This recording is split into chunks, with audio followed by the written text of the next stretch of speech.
Well, good morning, everybody. If you're one of our guests today, we're so glad that you're here. And we are going to be, as you can see, in the 19th chapter of the book of Luke today. And we are in the first quarter of a series called Devoted, built around one verse, Acts chapter 2, verse 42. Say it with me. And they devoted themselves to the apostles' teaching and to the breaking of bread and to prayer. That's the church Jesus came to build. And before anyone in that church devoted themselves to anything, Jesus devoted himself to them first. That's where this morning begins, in Jericho. Jericho was a city you passed through. You came down from Jerusalem, you stopped in Jericho, and you kept going. Nobody stayed in Jericho for the scenery. You only stayed if you had business there. Functionally, Jericho was a toll booth. Every caravan came through it. Every trader paid. Every coin the Roman Empire passed through Jericho first. You didn't go around it, you went through it. And Rome took its share before the road headed eastward.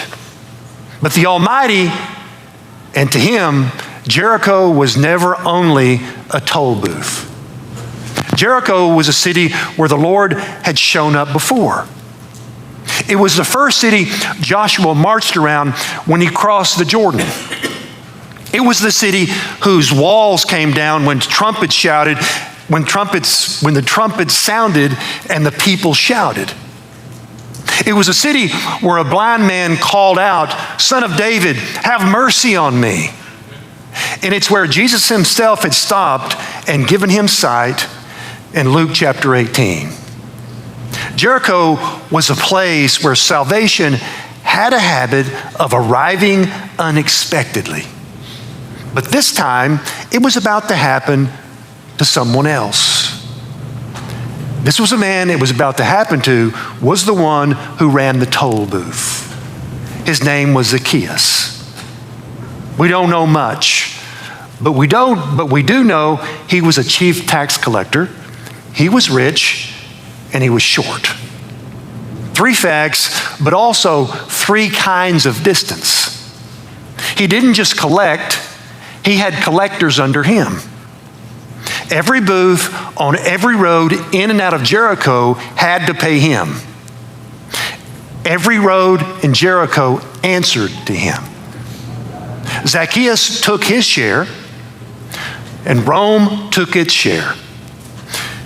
He had gotten rich doing exactly what the empire wanted him to do. And in Jericho, a tax collector wasn't a neighbor. You didn't invite him to dinner. You didn't sit near him at synagogue. You kept your children away from his. He had the staff, he had the house, and the silver. And no one would look him in the eye. Imagine the loneliness of a man who traded his community for comfort. And Zacchaeus had lived this way for years. And then one day, Jesus came through town. Not to stay, just passing through. And something in Zacchaeus wanted to see him. Luke doesn't tell us why. But the news about Jesus had reached Jericho before Jesus did. The healings, the eating with sinners, and one story in particular that a man like Zacchaeus wouldn't forget. The story of Matthew, another tax collector who left his booth when Jesus said, "Follow me." And something in him wondered if the rabbi who ate with Matthew would look at him too. And so he did something a grown man in his position doesn't do. He ran, he climbed a tree. Luke chapter 19, verses 1 through 4. Jesus entered Jericho and was passing through. A man was there by the name of Zacchaeus. He was a chief tax collector and was wealthy. He wanted to see who Jesus was, but because he was short, he couldn't see over the crowd. So he ran ahead and climbed a sycamore fig tree to see him, since Jesus was coming that way. Now notice the tree Luke mentions, a sycamore fig tree. That's not an accident. Sycamore fig trees grew along roads. Their lower branches were easy to climb, and they bore a bitter fruit the poor ate when they couldn't afford anything else. Zacchaeus, the richest man in Jericho, climbed a poor man's tree to hide in. However, that tree isn't only in Jericho. Some of you are in one right now. Some of you built it out of shame. And you climbed the tree because you couldn't bear to be seen. Some of you built it out of pride. And you climbed the tree because you know the text, the doctrine, and the books. And somewhere along the way, knowing about him became a substitute for being known by him. Some of you built it out of fear. And you climbed the tree because if you let anyone close enough to know you, you would have to change. And some of you built it out of a decision you made quietly a long time ago. You love this church, then something happened. You've been polite ever since. You stayed even though you climbed. And you learned to watch Jesus from a distance. Think about the people around you. Think about the relationships that you've had throughout the years. Now, hear what happens next. Verses 5 and 6.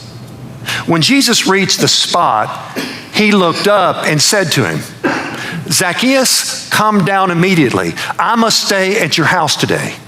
So he came down at once and welcomed him gladly. Jesus looked up into the tree, not past him, not through him, at him. And he said his name. Zacchaeus hadn't been called by his name in a long time. He had been called a tax collector, traitor, sinner, thief. Names that reduce, names that keep distance. And then Jesus looked up and said a name no one else was saying. And he didn't negotiate. He didn't wait. He moved toward him and he went into his house. The crowd saw it. The crowd heard it, and the crowd muttered. They weren't confused, they were offended. They had spent their entire lives becoming the kind of people Jesus should have chosen. And yet, he walked right past them to a tax collector's house. Why do you think he did that? He did that because grace doesn't stay where people keep it. It pulls out a chair and sits down at the wrong table anyway. Amen. The wrong zip code, the wrong reputation, the wrong history. Grace doesn't check any of that at the door. So Zacchaeus came down from the tree. He didn't fix anything first. He didn't prepare a speech. He didn't even clean his house.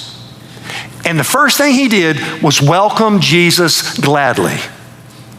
A man who hadn't been wanted anywhere in Jericho opened his door to the one person who wanted him, and he was glad. And here's one of the most shocking things about what Jesus invited. The receiving came before the reforming. Zacchaeus didn't come down a better man. He came down a found man, not a fixed one. The change didn't happen in the street. It happened in the house, inside the house. Picture this. Jesus walked into his house, behind the door, away from the crowd, where the voices stopped.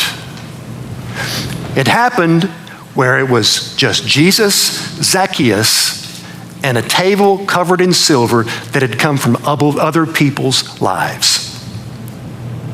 We aren't told what was said, and we aren't even told how long the silence lasted. But here's what we know. The rabbi who had every reason to eat fast and leave wasn't eating fast. He was staying.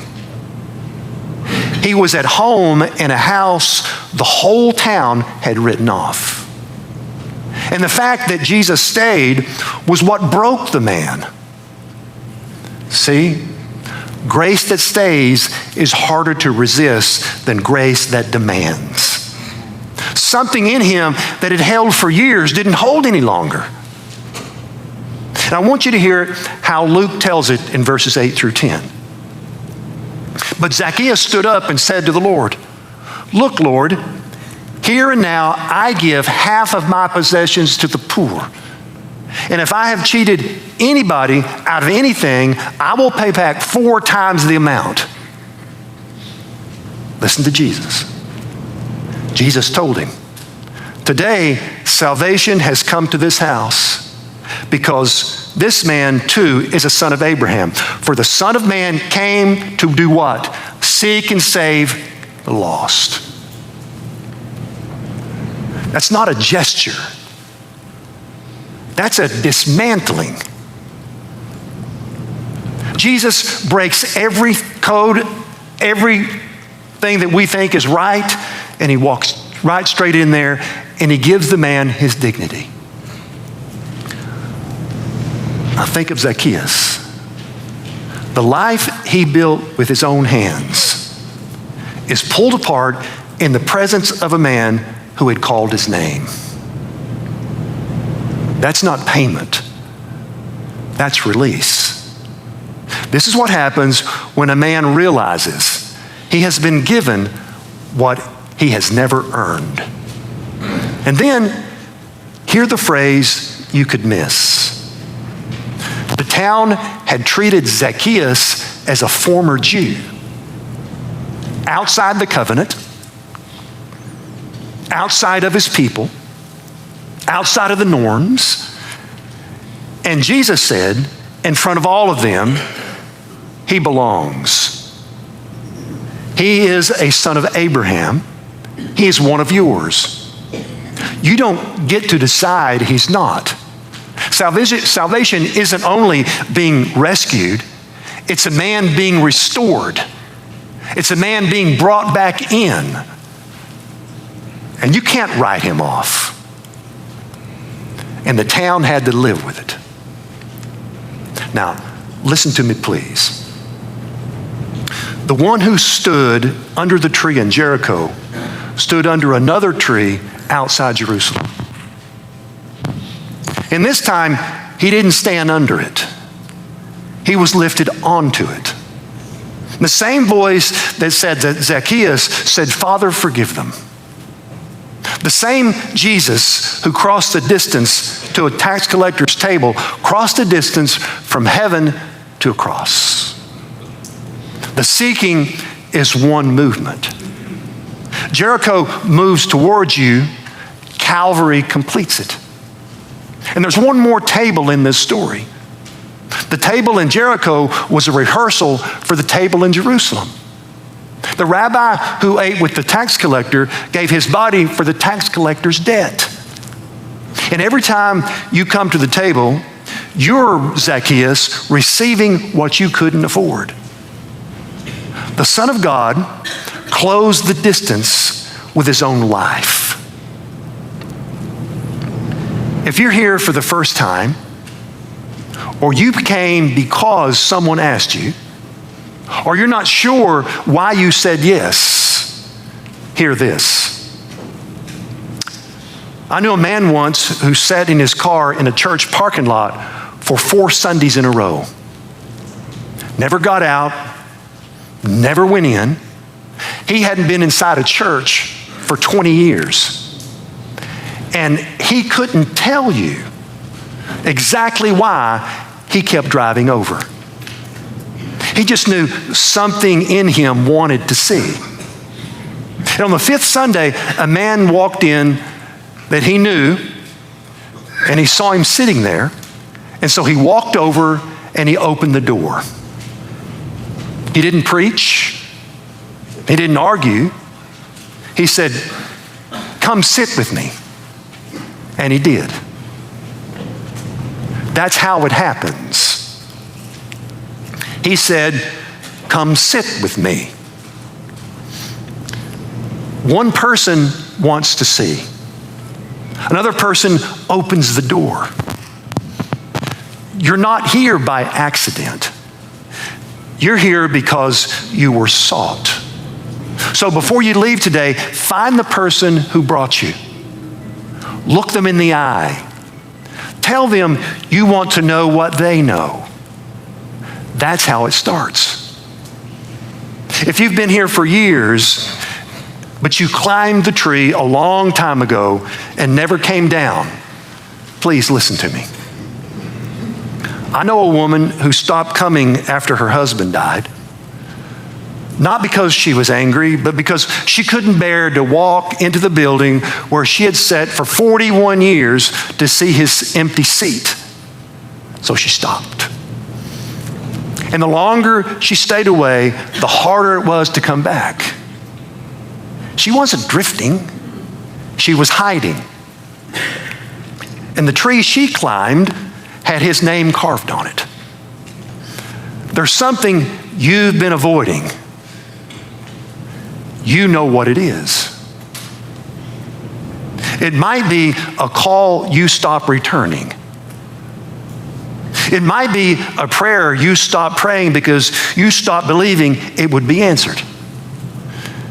It might be the name of a person you stop speaking out loud, and you know which one. Do it this week. Not when it feels easier, now. The Son of Man came to seek and save the lost. That's this room today. And if he came looking, there's a response. Zacchaeus came down. Will you? If you've never confessed Jesus, if you've never repented, confess his name out loud. Be baptized into his death, buried with him, raised to walk a new life. That's how you come down. Not in your head, with your body, with your voice, with your life. And if you've walked with Jesus for years, but somewhere along the way, you climbed up and you stopped coming down, you don't need to start over. You just need to come home. The seat is still yours. The table is still set. Turn toward home and start walking. In a moment, we'll stand and sing. And when we sing, the front is open. If you want to confess Christ and be baptized today, come. If you need to come home, come. If you need someone to pray for you, our elders are available up front and in the back. Zacchaeus didn't wait. He hurried. He was glad Jesus was there. He was glad that Jesus invited him to come home. So if you need to come home or if you need to come to Jesus, would you please come now as we all stand and sing?